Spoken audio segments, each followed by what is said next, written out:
దివ్య ఖురాన్. ఈ రోజు నుంచి వీడియోస్ మొత్తం దివ్య ఖురాన్ మీద. ఇప్పటి వరకు దివ్య ఖురాన్ ఈ ఖురాన్ నేను చదవలేదు. ఈసారి ఈ ఖురాన్లో అసలు ఏముందో చదివి దాని గురించి నేను చెప్తాను. నాకు అరబిక్ రాదు, అందుకే నేను తెలుగులో చదువుతా ఉన్నా. దివ్య ఖురాన్ సంక్షిప్త వ్యాఖ్యానం. ఓకే, ఇవన్నీ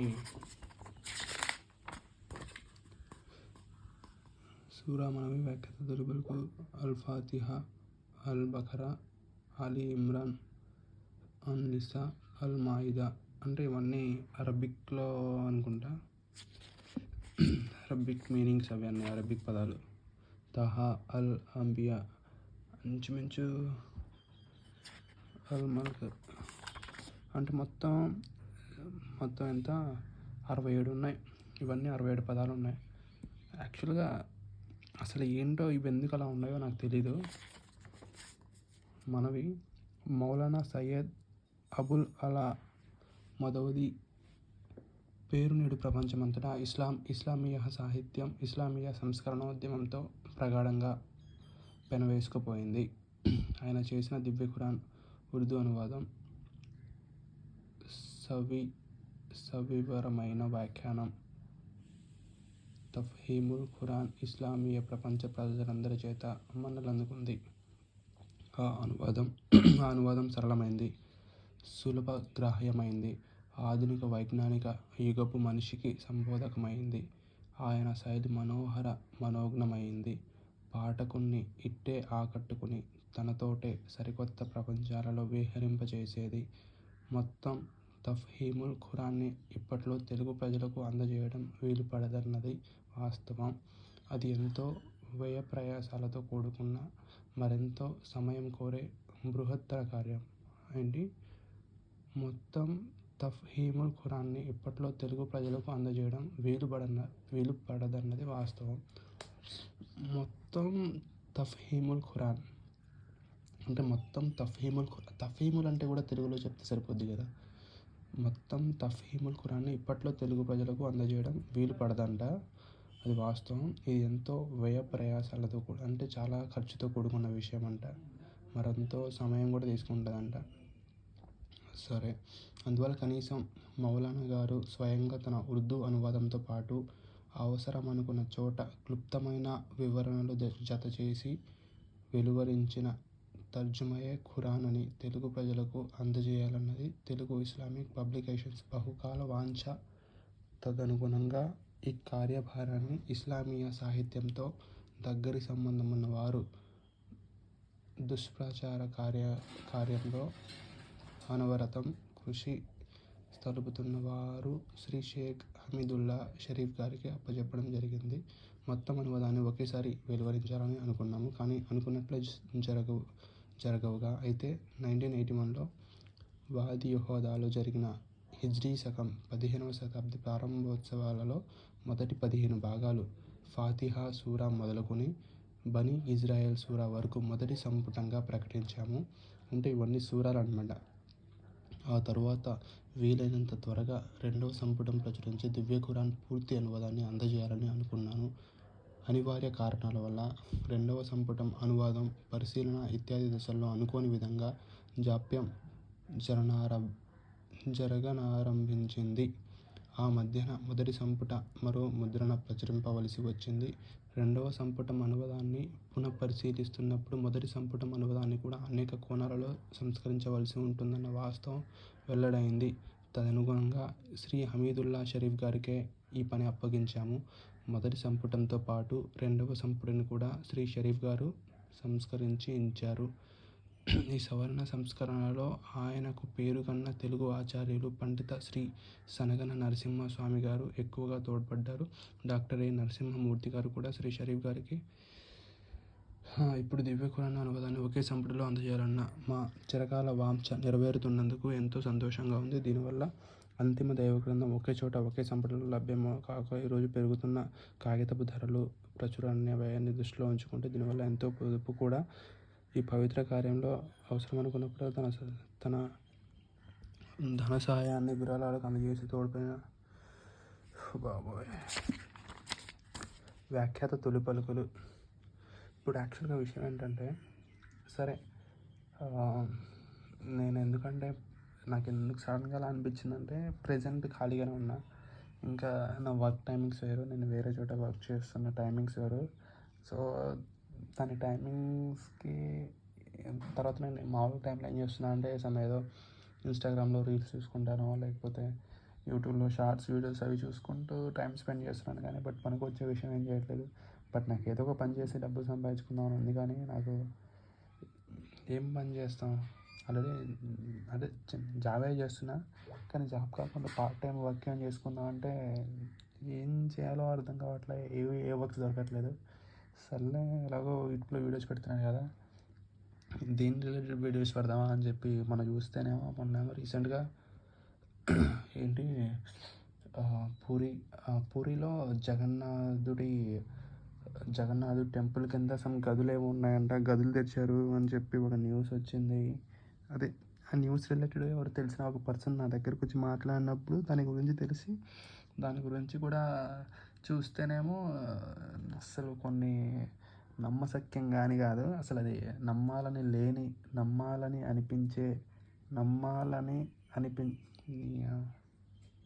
అంటే నమ్మేటు అసలు ఇది నమ్మాలి అని అనిపించదు అనమాట.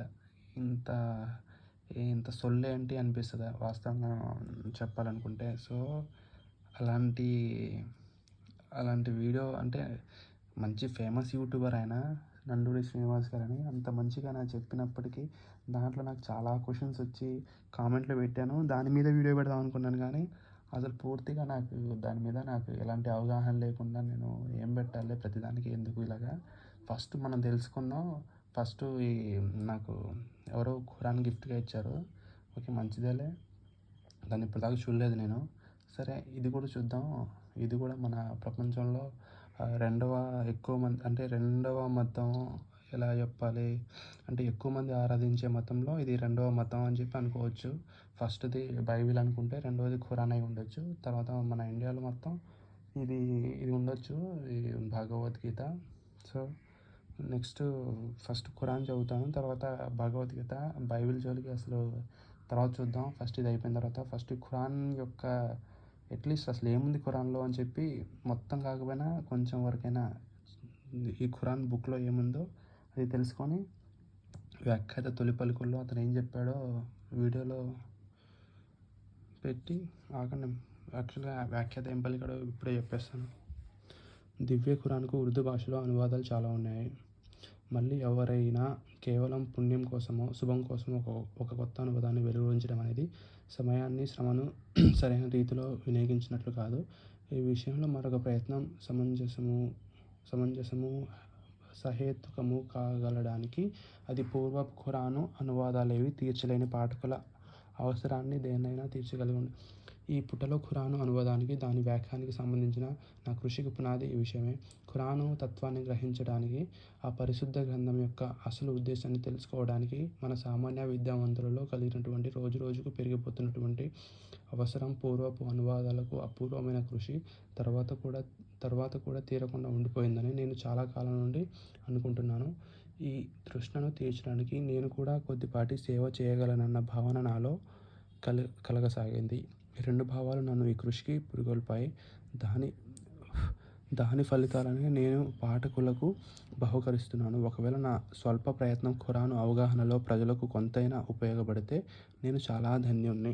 ఈ ప్రయత్నంలో నేను దృష్టిలో ఉంచుకున్న ఉద్దేశం ఏమిటంటే, ఒక సాధారణ ఖురాను పాఠకుడు అనువాదాన్ని పఠించేటప్పుడు ఖురాను భావాన్ని, దాని తత్వాన్ని స్పష్టంగా అర్థం చేసుకుంటూ ముందుకు పోవాలి. తద్వారా ఖురాను ఉద్దేశించిన ప్రభావం అతనిపై పడాలి. కనుకనే నేను శబ్దానువాద పద్ధతిని వదిలిపెట్టి స్వేచ్ఛానువాద పద్ధతిని అవలంబించాను. ఇదివరకే పలువురు ప్రముఖులు అత్యుత్తమమైన రీతిలో ఖురానును శబ్దానువాదం చేసి ఉండడం వల్ల ఈ దిశలో మరొక ప్రయత్నం ఎంతమాత్రమూ అవసరం లేదు.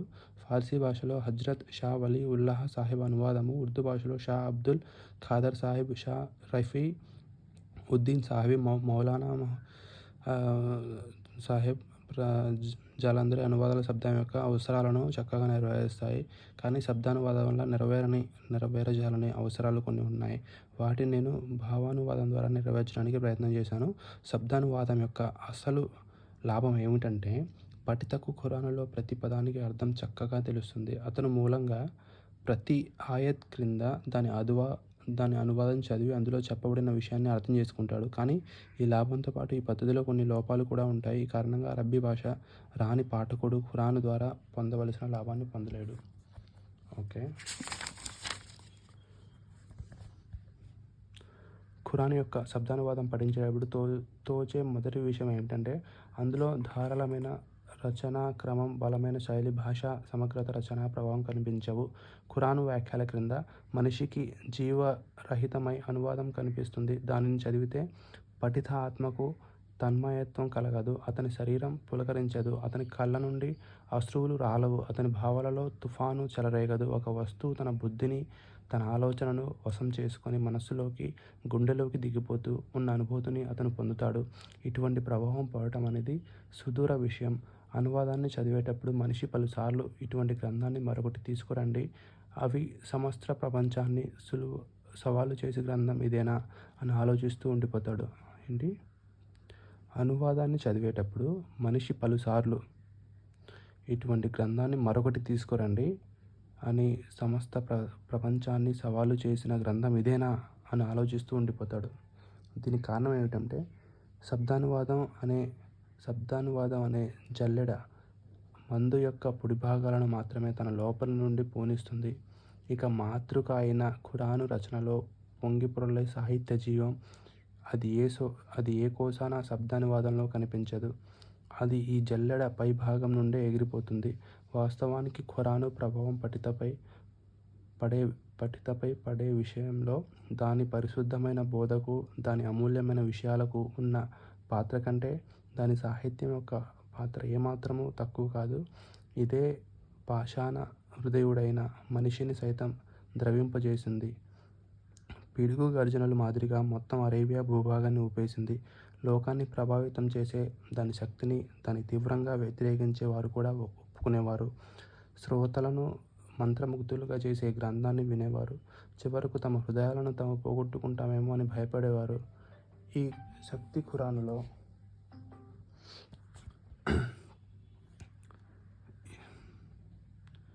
అరబ్లో ఇప్పుడు హృదయాలు పూర్తిగా ప్రభావితం కాలేకపోయినప్పటికీ ఈ శక్తి ఖురానులో లేకపోయినా అది మనకు లభించే అనువాదాలలోని భాషలలో, ఫకీలలో అవతరించి ఉండింది. ఈ అరబ్బుల హృదయాలను ఉత్తేజపరచడంలోనూ, మత్తుపరచడంలోనూ ఇప్పుడు పొందిన సాఫల్యం పొంది ఉండేది కాదు. శబ్దానువాదాల వల్ల హృదయాలు పూర్తిగా ప్రభావితం కాలేకపోవడానికి ఒక కారణం ఖురాను వాక్యాల మధ్య అనువాదాలను పెట్టడం. శబ్దానువాదాన్ని పఠింపగోరే పఠితకు ఈ పద్ధతి పూర్తిగా సరి అయినదే. ఎందుకంటే ప్రతి ఆయత్కు క్రింద వాటి అనువాదం లభిస్తుంది.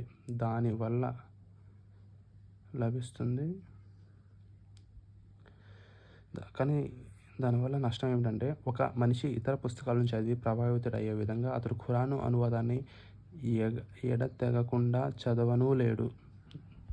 ఓకే. దానివల్ల ప్రభావితుడు కానూ లేడు. ఎందుకంటే ఒక అపరిచితమైన భాష మాటికి అతని అధ్యయన మార్గానికి అడ్డు తగులుతూ ఉంటుంది. ఇంగ్లీష్ అనువాదాల్లో ఎంతకంటే ఎక్కువగా ప్రభావం తగ్గిపోవడానికి ఒక కారణం ఏమిటంటే బైబిల్ అనువాదం పద్ధతిని అనుసరించి ప్రతి ఖురాను ఆయత్ యొక్క అనువాదాన్ని సంఖ్యావారీగా వేర్వేరుగా పెట్టడం. మీరు ఎంత మంచి వ్యాసాన్నైనా తీసుకొని దాని ప్రతి వాక్యాన్ని విడదీసి సంఖ్యావారీగా వ్రాసి చదవండి. అప్పుడు క్రమబద్ధ అయిన ధారాళమైన రచనల వల్ల మీ మనసుపై పడే ప్రభావంలో సగం కూడా వేర్వేరుగా ఉన్న వ్యాఖ్యలను చదవడం వల్ల పడదు.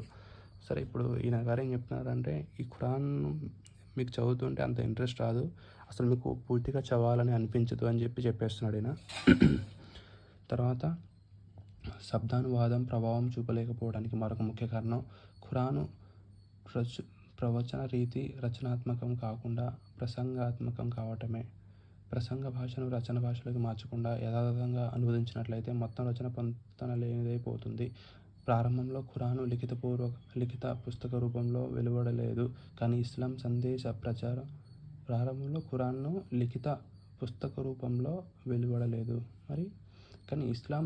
ప్రచారం జరిగేటప్పుడు సందర్భాన్ని బట్టి, అవసరాన్ని బట్టి ఒక ప్రసంగం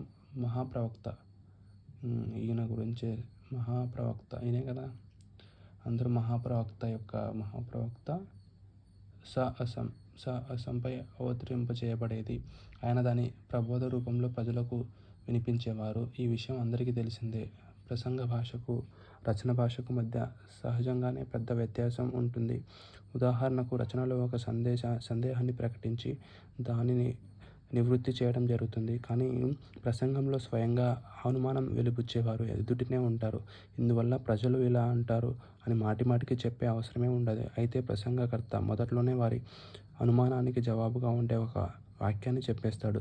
రచనలో విషయక్రమానికి భిన్నమైనదే అయినా దానితో సమీప సంబంధం ఉన్న మాట చెప్పవలసి వస్తే అది అవాంతర వాక్యంగా ఏదో విధంగా విషయం నుండి వేరు చేయబడి హక్కు యొక్క పొందు చేయబడుతుంది. కానీ ప్రసంగంలో కేవలం కంఠస్వరాన్ని, ఉపన్యాస ధోరణి మార్చి వక్త పెద్ద పెద్ద అవాంతర వాక్యాలు చెప్తూ పోతాడు. అయినా పొందికలేని అని అనిపించదు. రచనలో విషయాన్ని పరిసరాలతో అన్వయించడానికి పదాల సహాయం తీసుకోవాల్సి ఉంటుంది. కానీ ప్రసంగంలో స్వయంగా పరిసరాల విషయంతో తన సంబంధాన్ని అన్వయించుకుంటాయి. పరిసరాలను సూచించకుండా చెప్పబడే మాటల మధ్య లోటు ఉన్నట్లు తోచదు. ప్రసంగంలో సంబోధించేటప్పుడు వాటి మాటిమాటికి మారుతూ ఉంటారు. వ్యక్త తన ఉపన్యాసంలో సమయ సందర్భాలను బట్టి ఒకప్పుడే ఒక వర్గాన్ని ప్రథమ పురుషులు ప్రస్తావిస్తాడు, మరొకప్పుడు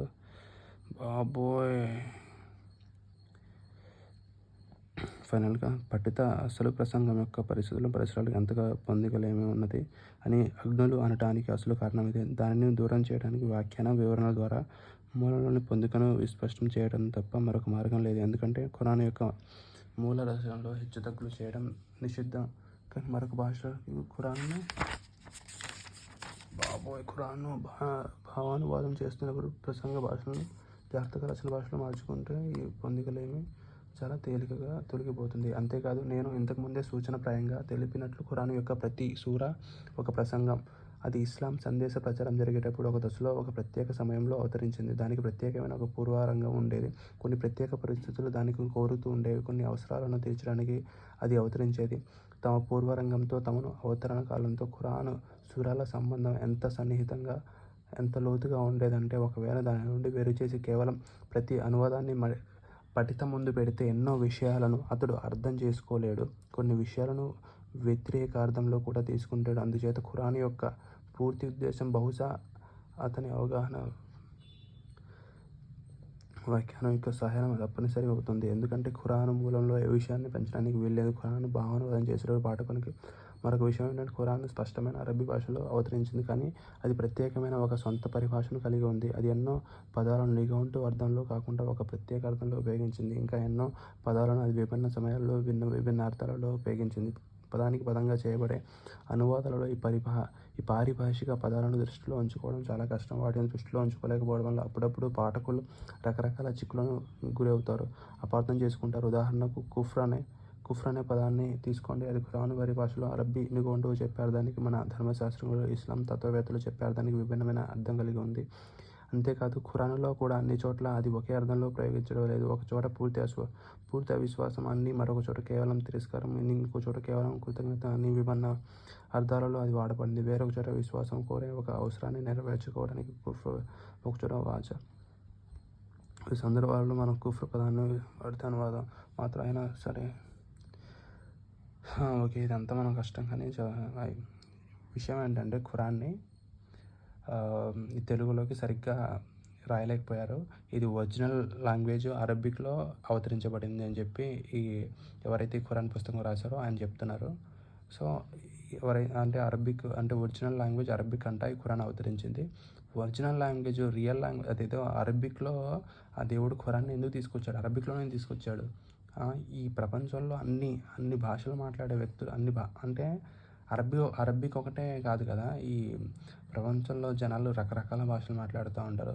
ఇప్పుడేమో ఇతను అరబిక్ భాష నుంచి తెలుగులోకి నేను అనువర్తించడానికి, అంటే ఇంచుమించు మన ఇండియాలో తెలుగు మాట్లాడే వాళ్ళు చాలామంది ఉంటారు. అంటే మన సౌత్ ఇండియాలోనే ఆంధ్రప్రదేశ్లో తెలుగు మాట్లాడతారు, ఇంకా మిగతా స్టేట్స్లో తెలుగు మాట్లాడరు కదా. సో చాలా తక్కువ మంది అనుకోవచ్చు ప్రపంచంలో తెలుగు మాట్లాడేవాళ్ళు.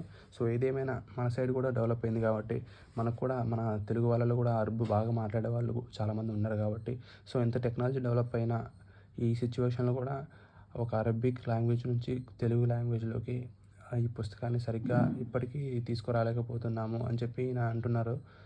ఓకే, అంటే ఏదేమైనా ఇప్పుడు అల్లాని అంతలా నమ్మి మొత్తం అల్లాను అందరూ నమ్మాలి అని చెప్పడానికి అందరూ ప్రయత్నిస్తూ ఉంటారు, దానికి సంబంధించిన వ్యక్తులందరూ. సో అంత ప్రయత్నం చేస్తున్నప్పుడు దీని విషయంలో ఎందుకు వాళ్ళు అంత సీరియస్గా అంత డబ్బు ఎందుకు ఖర్చు పెట్టలేకపోతున్నారు, లేకపోతే అంత సమయాన్ని ఎందుకు ఇవ్వలేకపోతున్నారు?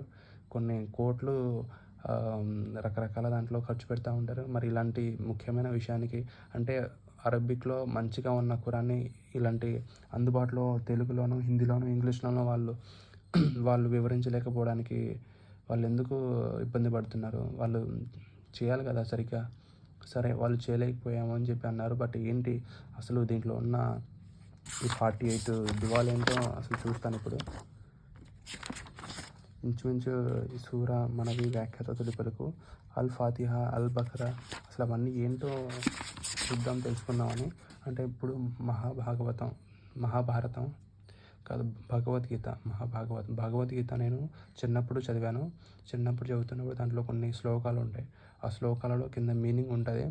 దాంట్లో మ్యాక్సిమం నాకు తెలిసి మహాభారతం యొక్క స్టోరీ ఉంటుంది ఆ కృష్ణుడి గురించి. అంటే కృష్ణుడు మహాభారతం గురించి ఎక్స్ప్లెయిన్ చేస్తున్న స్టోరీ మనకి భగవద్గీతలో కనిపిస్తుంది. ఆ స్టోరీ కొంచెం ఇంట్రెస్టింగ్గా ఉంటుంది నార్మల్గా.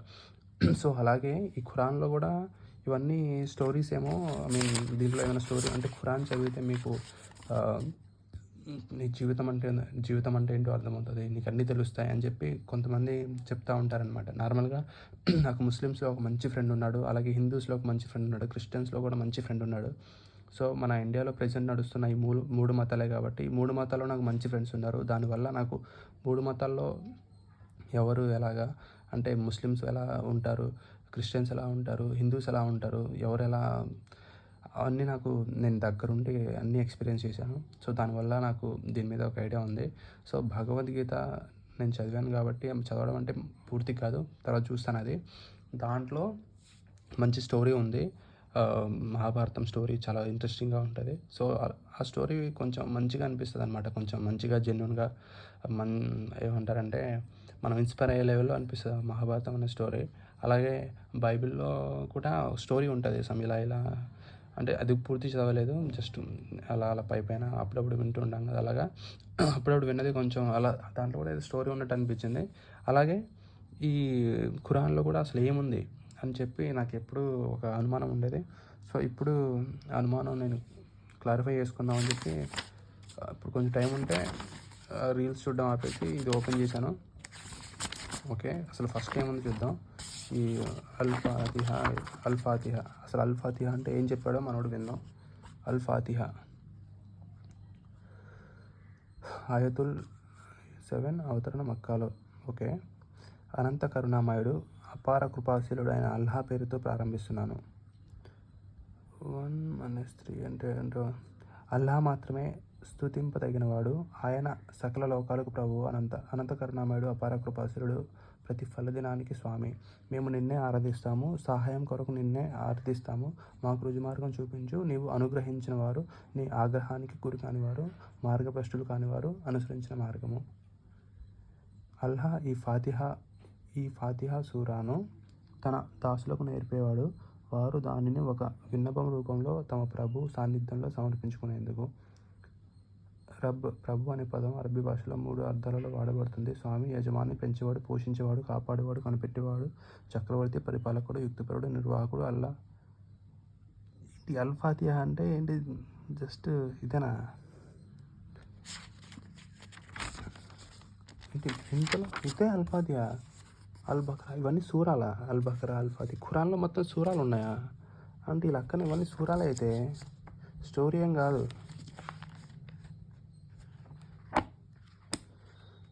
బాబోయ్, అన్నీ జస్ట్ సూరాలే, మరి స్టోరీ ఏముంది ఇక్కడ? సరే, సెకండ్ ఏంటి?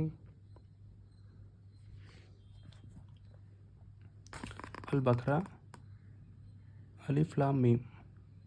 ఓకే, అనంత కరుణామయుడు. సరే, ఇందాక చదివేశాను. ఇది అల్లా గ్రంథము, ఇందులో ఏమాత్రం సందేహం లేదు. అల్లా భీతి కలవారికి ఈ గ్రంథం మార్గదర్శకం.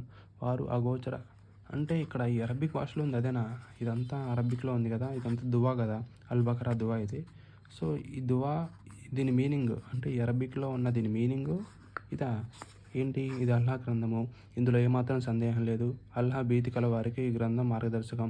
వారు అగోచర విషయాలను విశ్వసిస్తారు, నమాజును స్థాపిస్తారు, మేము ప్రసాదించిన దాని నుండి ఖర్చు చేస్తారు. మేము నీపై అవతరింపజేసే గ్రంథాన్ని, నీకు పూర్వం అవతరింపజేసిన గ్రంథాలను విశ్వసిస్తారు, పరలోకాన్ని దృఢంగా నమ్ముతారు. ఇలాంటి వారు తమ ప్రభువు తరపు నుండి రుజుమార్గంలో ఉన్నారు.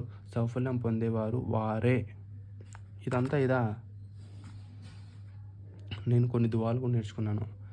నార్మల్గా మా ఫ్రెండ్స్ చెప్పాను కదా, మంచి క్లోజ్ ఫ్రెండ్ ఉన్నాడని. నార్మల్గా అల్హమ్దులిల్లా రబ్బిల్ ఆలమీన్ ఇర్రహమాన్ నిర్రహీం మాలిక్ యౌమిద్దీన్ ఇయ్యాక నఅబుదు వ ఇయ్యాక నస్తఖీమ్ అని చెప్పి నార్మల్గా నమాజ్ చదువుతున్నప్పుడు ఫస్ట్ నిలబడి అలా చదువుతారనమాట. సో దాన్ని వాళ్ళు అంటే దానికి మీనింగ్ ఏంటో నా ఫ్రెండ్కి తెలియదు, నాకు తెలియదు. దాని మీనింగ్ దీంట్లో ఉంటుందని చూద్దాం. మరి దీంట్లో ఉంటుందో లేదో, దీంట్లో ఏదో స్టోరీ ఉంటుంది అనుకుంటే ఇవన్నీ శిక్షకు అర్హులు. తిరస్కరించిన వారిని హెచ్చరించిన శిక్షకు అర్హులు.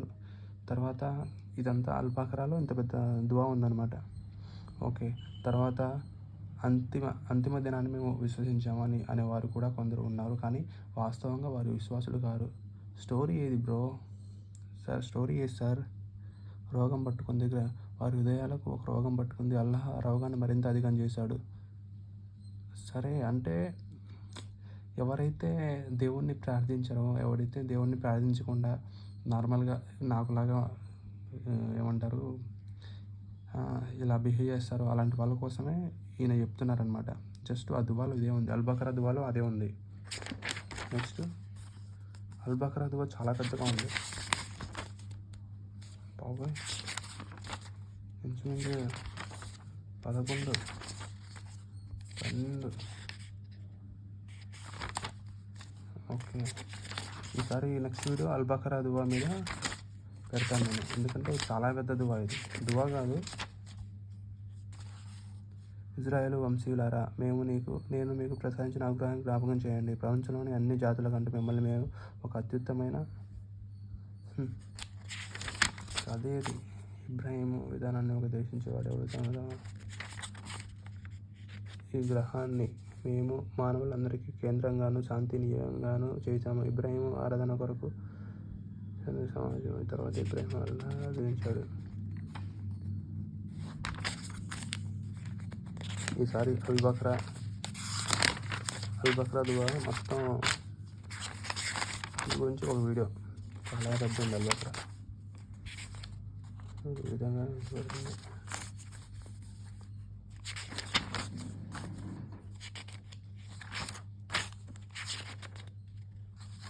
మేము నిషిద్ధ రూపంలో యుద్ధం చేయడానికి గుర్తించి ప్రజలు నిన్ను అడుగుతారు, ఋతుస్రావానికి సంబంధించి ఉత్తర్వు ఏమిటి అని వారు నిన్ను అడుగుతారు. నీవు వారికి ఇలా తెలుపు, అదొక అపరిశుద్ధ వ్యవస్థ కనుక ఋతుకాలంలో భార్యలకు దూరంగా ఉండండి. ఓకే, అల్బకరాలో అంతా ఉందన్నమాట. అంటే మీరు పీరియడ్స్ ఉన్నప్పుడు ఎలా ఉండాలి అని చెప్పి కూడా నేను వివరించాడు ఆయన. మద్యపానానికి గురించి జూదం గురించి ప్రజలు నేను ప్రశ్నిస్తారు. అనాథలతో వ్యవహరించే తీరును గురించి ముష్రిక్కు మహిళలు విశ్వసించినంత వరకు.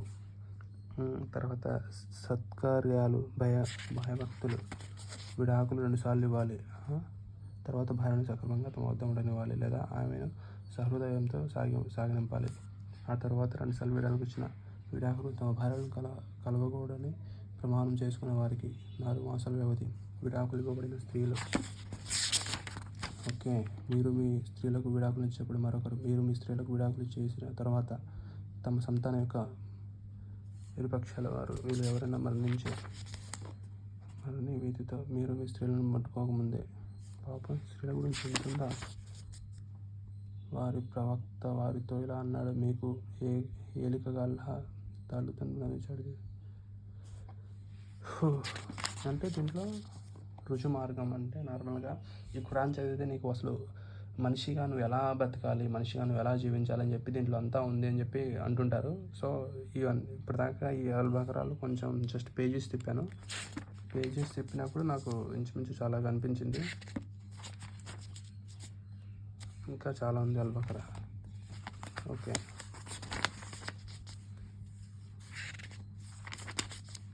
ఇక్కడ ఏ ప్రాణి పైన అల్లా అల్బక్రా అయిపోయింది. నెక్స్ట్ ఆలీ ఇమ్రాన్. ఆలీ ఇమ్రాన్ అంటే అసలు తెలుగులో మీనింగ్ కూడా చెప్తే బాగుండేది. అలిఫ్ లామ్ మీమ్. అల్లాహ్ సజీవుడు, నిత్యుడు, విశ్వ వ్యవస్థకు ఆధారభూతుడు, వాస్తవానికి ఆయన తప్ప మరొక దేవుడు లేడు. ప్రతి దాంట్లో ఇదే చెప్తుంది. ప్రవక్త ఆయన ఈ గ్రంథాన్ని నీపై అవతరింపజేశాడు, ఈ సత్యాన్ని తీసుకొచ్చింది. మన భూమి ఆకాశంలో వస్తువు అల్లాహకు తాను తప్ప మరొక దైవం లేడు అనే సత్యానికి స్వయంగా అల్లాహ్. స్త్రీలు, సంతానము, వెండి బంగారం, రాసులు, మేలుగాటి గుర్రాలు ప్రవక్త అనే ప్రజలకు. బాబోయ్ కష్టం చదవడం, కానీ ట్రై చేస్తా. ఎందుకంటే ఇక్కడ ప్రతి దాంట్లో అల్లా చెప్పి అంటే అదే కోచ్ చేస్తుంది. ఓకే మంచిదే, కానీ ఓపిక చూడాలి. ఫస్ట్ అసలు ఏముందో తెలుసుకుంటా దీంట్లో, ఇదేంటో తెలుసుకొని తర్వాత దీన్ని పాటించాలా లేదా అనేది మళ్ళీ ఇదంతా చూసిన తర్వాత అప్పుడు డిసైడ్ అవుతా.